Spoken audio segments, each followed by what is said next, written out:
topics and opinions expressed on the following show are solely those of the hosts and their guests and not those of W4WN Radio, its employees, or affiliates. We make no recommendations or endorsements for radio show programs, services, or products mentioned on air or on our web.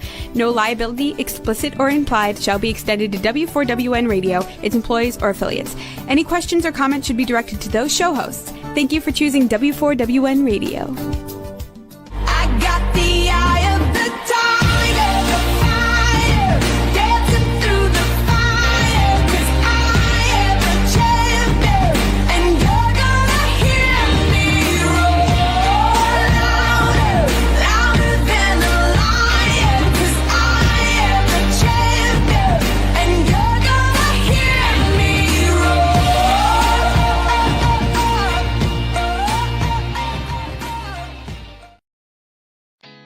Did you know women represent just 3% of Fortune 500 CEOs and less than 15% of corporate executives at top companies worldwide?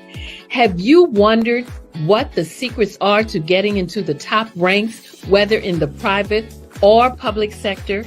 Do you want to figure out how to stop being held back in your career or passed over for promotion? Then you're in the right place. Hi, I'm Dr. Madeline Ann Lewis, President and CEO of the Executive Women's Success Institute. I have decades of experience in the military, the federal government, and corporate America, and my mission is to help women succeed and tap into their full potential. I want to reach 1 million plus women around the world to become the leaders they are meant to be. So if you want to move into a management or executive level position, or maybe you are a female veteran transitioning out of the military into business entrepreneurship, then reach out to the Executive Women's Success Institute at 301-693-3284. Let us get you on the fast track to success.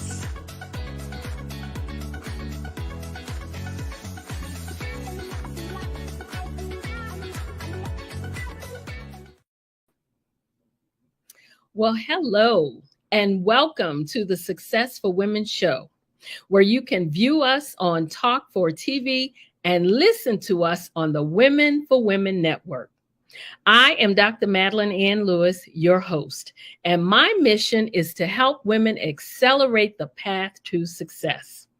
Well, today we're going to be talking about Blueprint for Success, and my guest is Sydney Wormsby. Let me just tell you a little bit about Sydney Wormsby.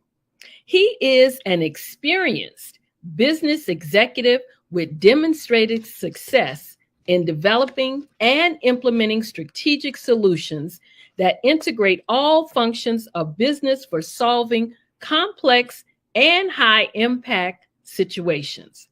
In addition to owning and leading his own organization for almost a decade, he has held significant roles for some of the top Fortune 100 companies, including global product management and business development for J.P. Morgan Chase Investor Services, leadership in one of PepsiCo's retail restaurant business units, leadership of a retail banking business unit for Citigroup, and plant management for Eastman Kodak's office equipment division.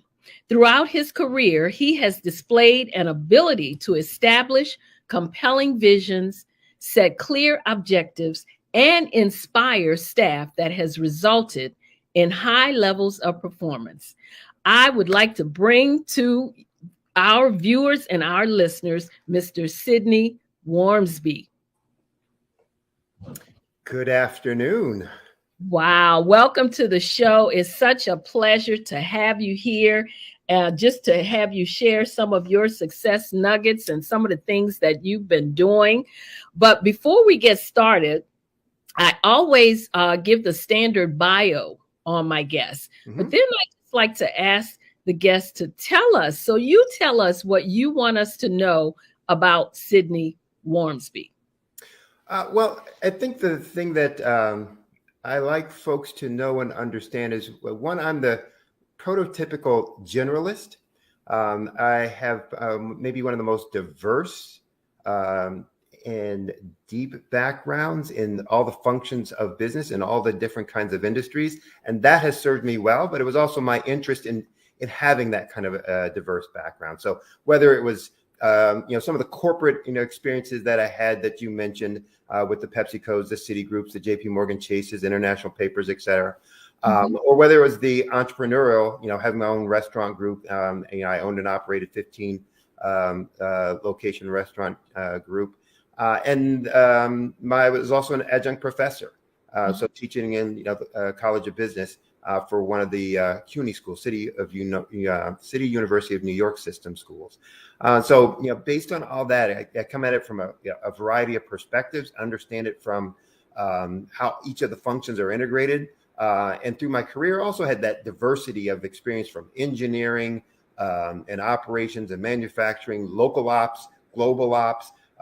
In product development, in product management, and business management. So all of that really just helped me understand how things connect and work together. And what really gets me passionate about business. It's how everything relates, to one another. Wow. So tell us about your business and what services you actually do provide. Okay. So I'm a business growth and improvement guide. And I use the phrase guide because I'm more hands-on than the typical coach. I'm not just about giving you ideas, recommendations, or suggestions. I also assist in the implementation. And what I focus on are, the 5 key areas where all growth comes from in all businesses. I don't care whether you're talking about a PepsiCo or a JP Morgan Chase, or if you're talking about Acme Chemical Company, or whether you're talking about, the mom and pop store in the neighborhood. Growth only comes from 5, categories of activity. And I get CEOs and founders, business owners to focus on those things to drive, the growth for their business. So that's what I do. Any industry, any level of business, any phase of that business. So startups, turnarounds, those who have kind of felt like they plateaued but want to expand and don't know how, or have tried to expand and maybe it didn't work out the way that they thought it would or hoped that it would. I work with those folks on identifying and implementing those strategies that will take them to the next level. Wow. But what made you decide to even start your own business or to go into business? Was it just seeing, like you said, how businesses and everything relate, or how it worked, the inner functions? What made you want to start your own business? Well, it's always funny to me now. I always knew that I wanted to run stuff. Okay. So even in high school, I knew I wanted to run stuff. I wanted to be the person, that was, being able to make the decisions, et cetera. I was always the captain on all of, the teams. So I like that. But I found out that I got that from my family, all of my, aunts, uncles, my dad, after he left the military, all had, entrepreneurial spirits, owned businesses, et cetera, et cetera. So I always knew I wanted that.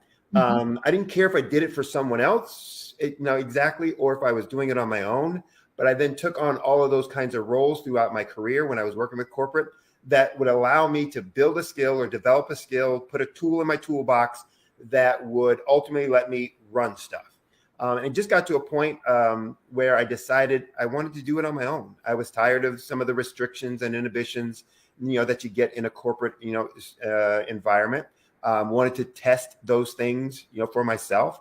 And so went off on my own. But I also wanted to, why I got involved in the coaching, consulting, guiding, business, advisory business for small business owners, is I wanted to give back to those who didn't have access to the kinds of people that had my skill set, resources, abilities, et cetera, so that they could learn how to grow and build their businesses as well. So it was a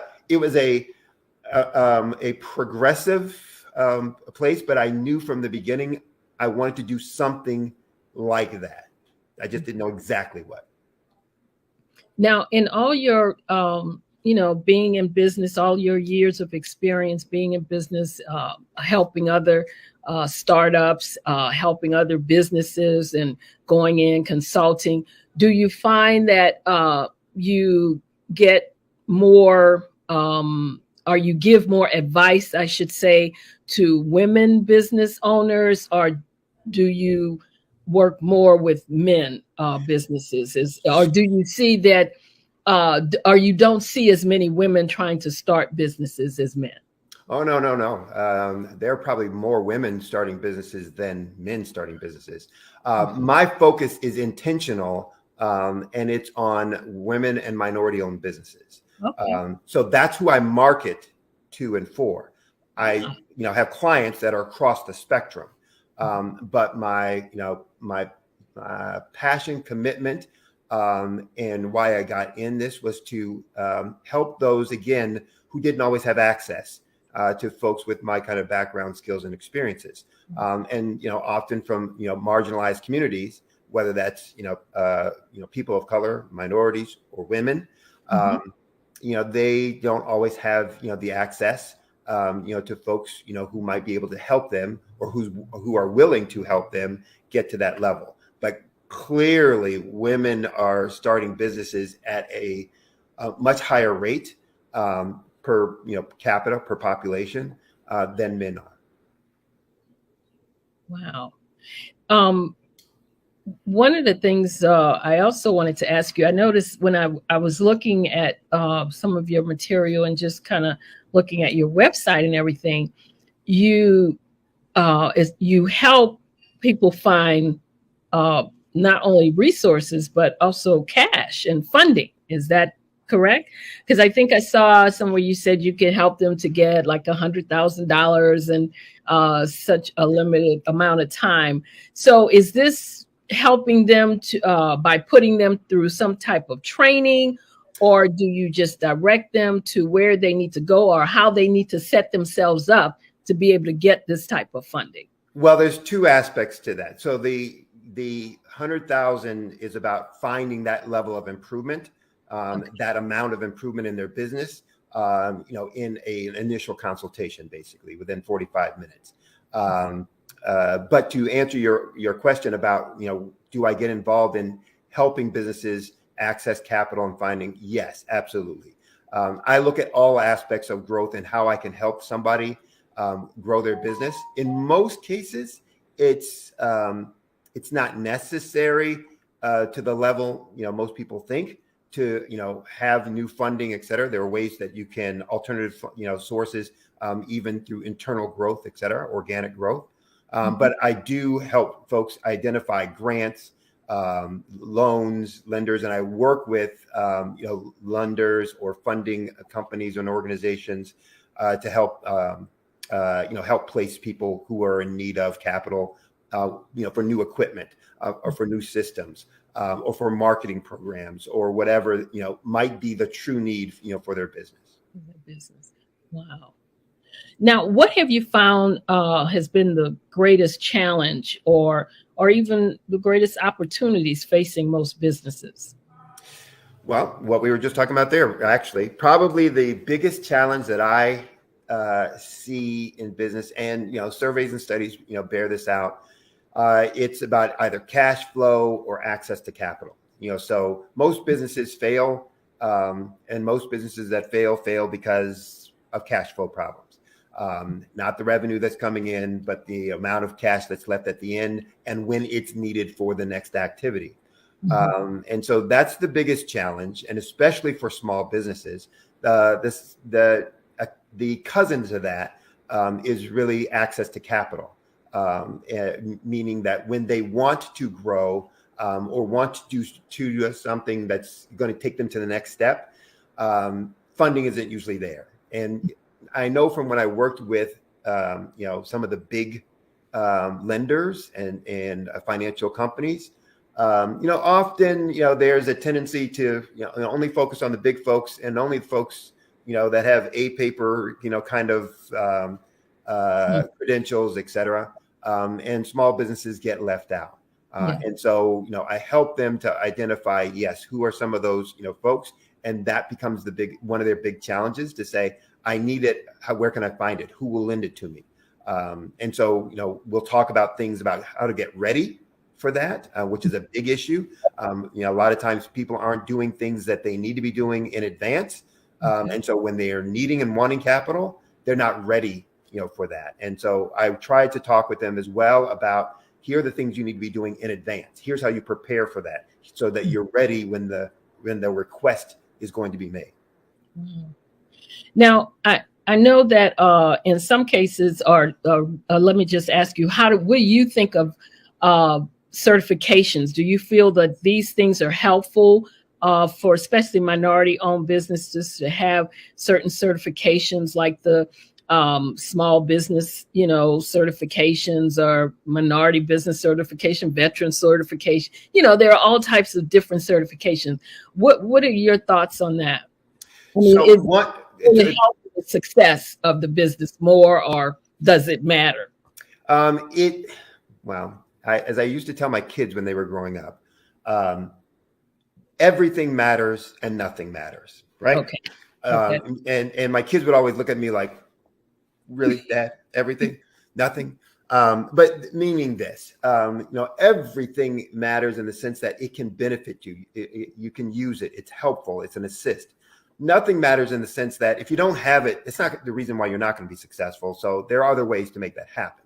But saying all that, certifications are important for small businesses for two reasons. One, a credibility piece. So, you don't have the name. I don't have the name, JP Morgan Chase, Price Waterhouse. So, people don't know me. And so if I had certifications, that's just another way to add credibility, to help you take a deeper dive and a longer look at my capabilities and what I can do to service you. It's not going to, win the thing all in all, but it'll help to, get you in the door or get you, reviewed, get them to start listening to you.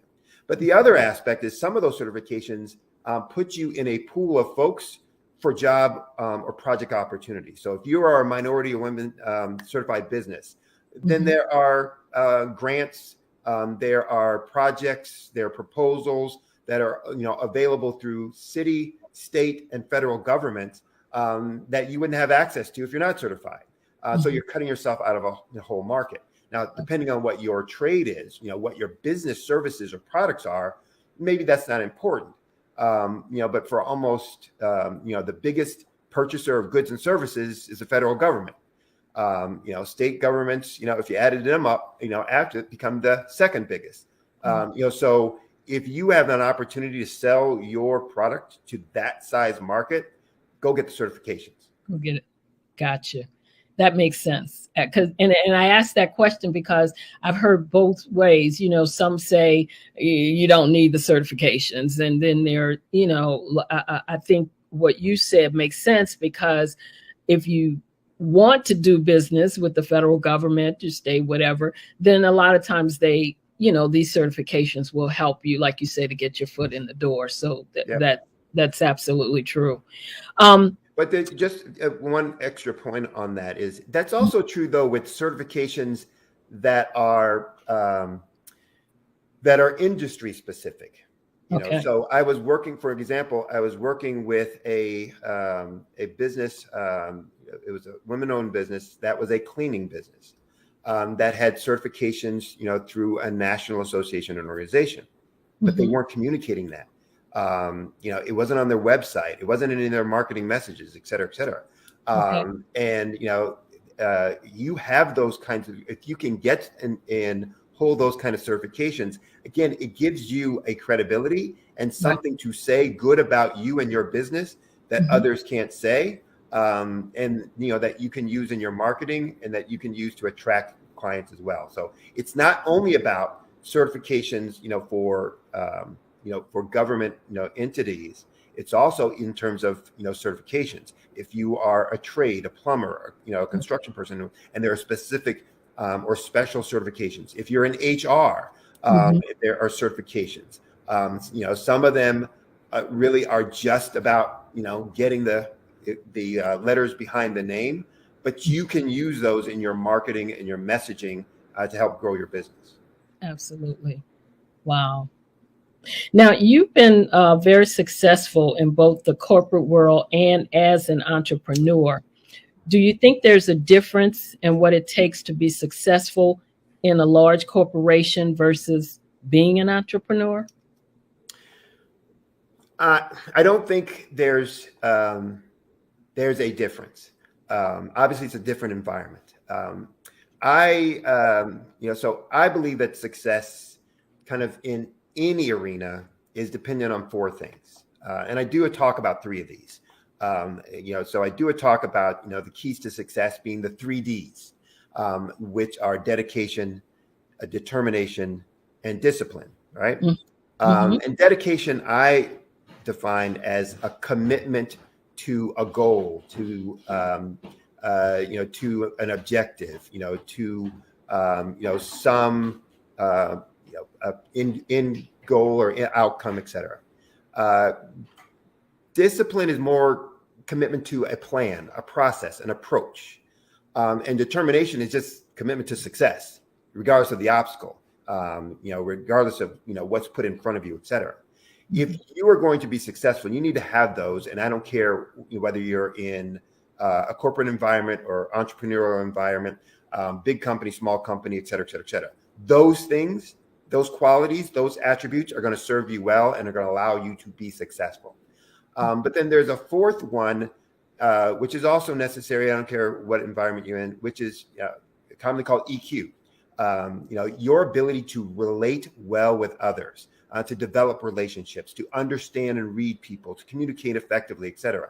You're going to need to be able to do that. In a corporate environment, it becomes the way that you can navigate, the structure, to find mentors, to play the politics, whatever that means within your organization. But it's also, how do you work with, other departments and agencies, whether you're the manager or whether you're the staff member within a department. The better you are equipped and able to work well with others and build those bridges to be able to get things done, the more effective and successful you're going to be. The same is true in an entrepreneurial role, though, whether it's joint ventures or strategic alliances, or those folks who are going to be referral partners for you, or whether it's your clients themselves who will ultimately be your word of mouth marketing for you. All of those four things are going to be really key to you being successful, whether you're in a corporation or whether you're in, an entrepreneurial, kind of environment, et cetera. So from that perspective, I think that it's the same, no matter what. The environments are very different, and that's where I say the personality traits that you'll find in one versus the other are usually very different. So those who are career, corporate, kinds of folks usually like stability, uniformity, predictability, more so than those who are, entrepreneurial, type folks, or typically more comfortable with uncertainty. That they can look at things and say, what, ambiguity is okay. I'll figure it out. I'll fill in the picture, et cetera. They're also a little more autonomous and want more autonomy. And again, not that people in corporations, aren't that way, but the tendency is that they're going to be more one versus the other in those environments. So yes, the keys to success, I think, are the same no matter which you're in. It's those four things that, determination, dedication, discipline, and your ability to relate and work well with others in the sandbox. Okay. Well, what I'd like to do now is just take a little break so we can I want to show you a promo video, and then we're going to come back and talk some more about especially the keys to success, because I want to know a little bit more about that. But for now, let's take a couple minutes break so we can show you a promo video and get some more information on Sydney Wormsby. Okay, thank you. Okay.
Wow.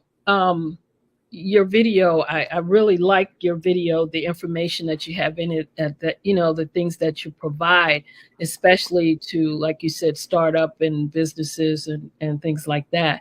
Now, you were talking a bit about success as far as if it was different for corporations versus being an entrepreneur. So tell me, using the keys to success, do you feel that it would also, or is it different for women than it might be for men? The keys are not different. So the keys for success, I think, are the same for men or for women. You need to have those things, whether you're male or whether you're female, regardless of, race, religion, et cetera, you have those, you're going to, be on a path, for success. However, and this is the big however, for marginalized communities, the number and the types of obstacles faced are very, very different. For women, they're going to face more obstacles and different types of obstacles than, the average male is going to. If you're a woman of color, you're going to face even more obstacles and different types of obstacles than even if you're a woman, but not of color. So that's something to understand. But then it goes back to, are you going to be determined and are you going to be disciplined? So you're going to face those, and the more determined, and it may take more determination than maybe one of your counterparts or peers might need because of the kinds of the types of and the number of obstacles that you're going to be facing. But it still comes down to, are you going to be dedicated to the goal, the outcome that you set? Are you going to be disciplined about the process and approach that you established or that someone has laid out for you? And are you going to be determined enough that regardless of the obstacles that are put in front of you, placed in front of you, built in front of you, that you're going to overcome those, get around those, knock those down, whatever. It still comes down to that. And quite frankly, the better you are at, building those relationships, that EQ, the easier you can make it, on yourself, going forward. I was always great at, the first three, I had no problem with. The EQ piece, I was good at working well with others, but not seeking out mentors. And folks that could help guide me and navigate me. I was pretty fortunate. I got some of those. I just wasn't as proactive as I probably should have been, and I was fortunate for those who came along and helped me through that. But that's where you can also mitigate some of those other obstacles by building using your EQ capabilities and skill sets to build relationships. Who can help you navigate those, kind of turbulent waters or, troubled waters. Wow. And just to remind the viewers, when he talked about the first three, you're talking about the dedication, the determination, and the discipline, correct? Absolutely. Absolutely. Okay, just want to make sure that everyone stays on track with What did I miss? What were those first three? What did we say? that you're giving us. So I just want to make sure that they know what you're talking about. Now, tell me, what are the biggest mistakes you see that's made by business owners? Oh, you know what? The one I see that always amazes me, and I see this so often. I would say all the time, but nothing is not always or never. But the biggest one is probably either not understanding or not effectively communicating what is truly unique about them and their business. Yeah. And that amazes me that that's so prevalent. And by that I mean I talk about something that's called a market dominating position. Some folks call it product differentiation or business differentiation or unique selling point. So it goes by a lot of different names. But it's how do you set yourself apart from everyone else, all your competitors. And that starts with understanding what makes you really you. What makes you unique? What are your strengths and what are your weaknesses? And most folks don't understand that. I was working with a client, she was new at the time, and she had these kind of, I call them eclectic product categories. She had dried flowers, scented candles, and interior design was and I'm like, how did these things come together? And in all of my conversations and initial consultations, I'm in her shop, I'm asking a question, and it just wasn't, no matter what I asked, the normal questions, it wasn't coming through. But I knew there had to be some reason that these things that are so different were combined in her one business model. And it was after 2 hours of being in her shop, talking with her, that it finally came out. And she's talking to me, goes, oh yeah, I learned all of these, the things that I'm doing, the candles, and I learned through family recipes that were handed down using only natural ingredients from one of the islands in the Caribbean, et cetera, et cetera. I'm like, that's your market domination. Why is it taking you so long to tell me, these things? But people don't always understand that. And therefore, they don't communicate it. So much of the communication that they do to their target market is about the things everyone can say. Oh, we have X number of years experience. We have the best employees. It's like everybody says that. Right. And so that's the biggest mistake that I see most folks making, that they don't understand what truly makes them unique. The second biggest mistake really is similar to that, is that most of their messaging is about their features, like, what they do, what they have, what the features of their product are, but not about the customer's pain points and how their features solve that pain point. How that, and by pain point, I'm sure and many of your audience may know, but just for those who may not, a pain point is one of two things. A problem that someone has that they don't want, or a benefit that they want that they don't have. And your role in marketing your business and services and products to others is to help them understand how your uniqueness satisfies their pain point, solves and resolves their pain point. And most businesses aren't communicating that. They're just talking about their feature. I was on a platform the other day and somebody asked the question in 10 words or less, tell me about what your business does. And I was reading some of those and I'm just like, oh my Lord, what this is, and I won't say some of the specific ones, but they just kept saying things like, everybody says that. And first of all, it's 40 words, it's not 10. That's what they asked. Second of all, if you have to take 40 words, you really don't know. But third, you're just saying a bunch of stuff that everyone can say. And so nobody's going to be attracted to you. And so people wonder why everybody competes on price. It's because we're not giving them reasons to choose and select us for the value that we can offer them. And so that's where I really work with my clients on, is first understanding their uniqueness, what truly is unique, not fabricated, made up, but what's really unique about them. And everyone has something.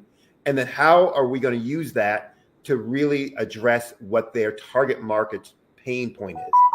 And that also helps identify who that target market really is, because it's someone who will value your uniqueness. And so that may be a small niche. That's okay. But they're going to really value what you offer. And therefore, you're going to be able to have more appeal and alignment with them. Right. They're not going to compete on price because nobody else is going to be able to do that, or fewer other people can do that. Wow. Now, since you've worked with startups, do you, and also, established businesses, do you feel that owners of startups should focus on different things than the owners of an established business? That probably naturally, yes. There's, there are different dynamics that are going on in a startup, versus a going concern. It's, some of the things I would tell you, yeah, you're going to have to do this at all levels, but there's a higher percentage of your time being spent on, some things, or focus on some things when you're in a startup than a turnaround. But one of the bigger things that I think at the startup, because you should have had it, done, you should be doing it then versus, waiting to be an existing business, is that NDP, that market dominating position that I was talking about before. Really spending your time understanding that piece. What's your strength, and how are you going to use that?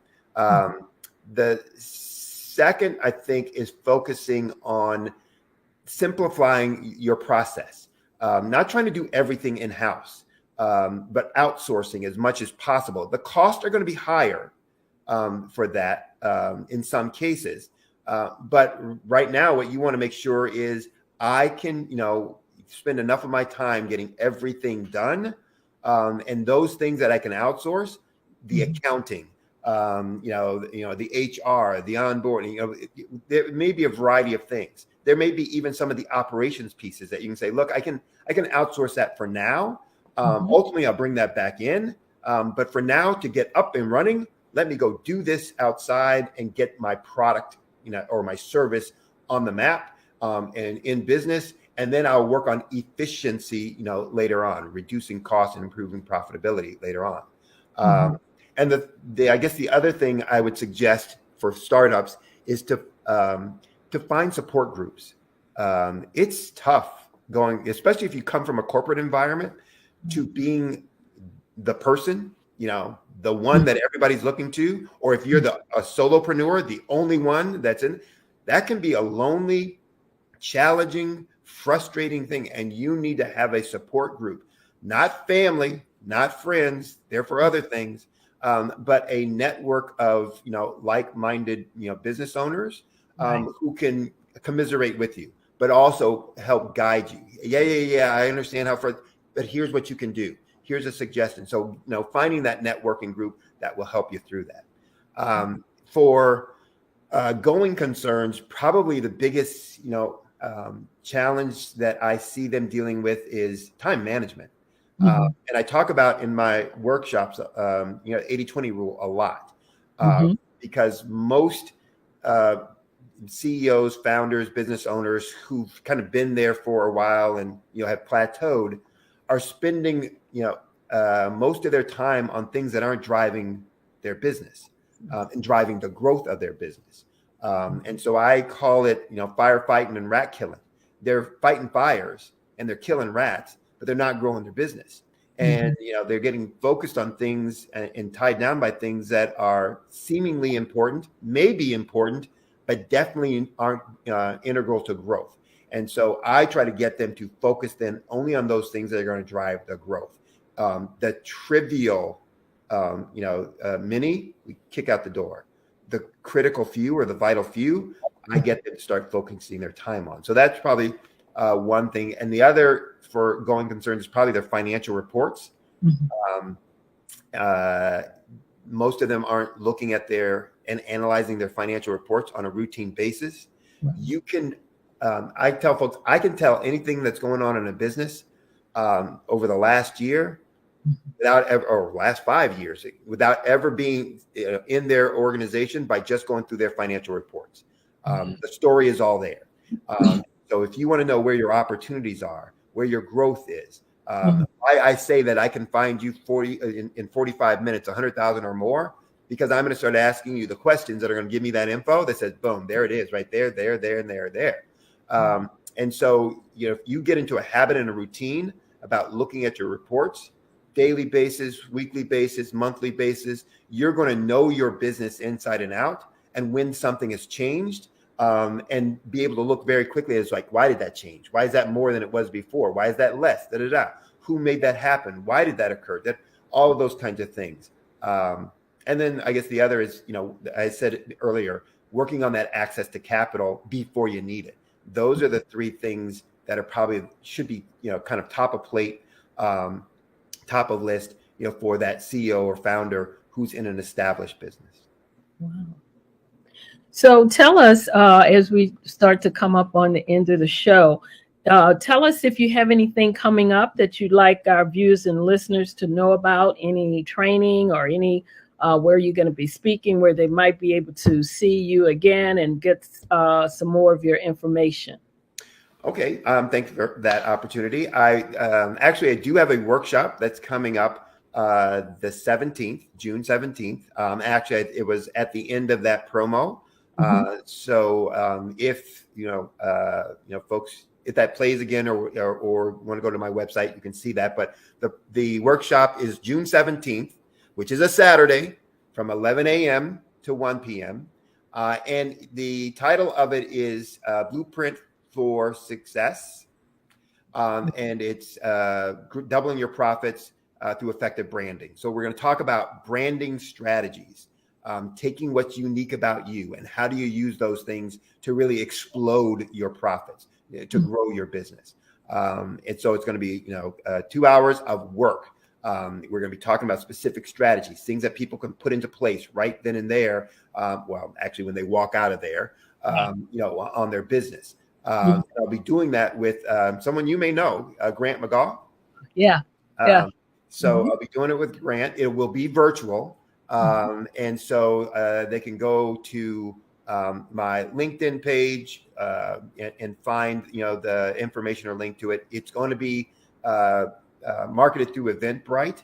And so again, I gave you the title, Blueprint to Success, doubling your profits through effective branding.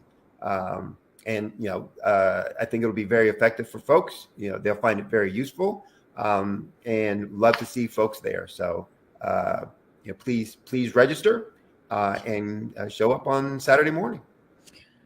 Wow. Yeah, that sounds like it's going to be a great workshop. And I hope everyone was taking notes to find so that they can register for it. So before you go, if you had one piece of advice to leave with our viewers and our listeners, what would that piece of advice be? Wow.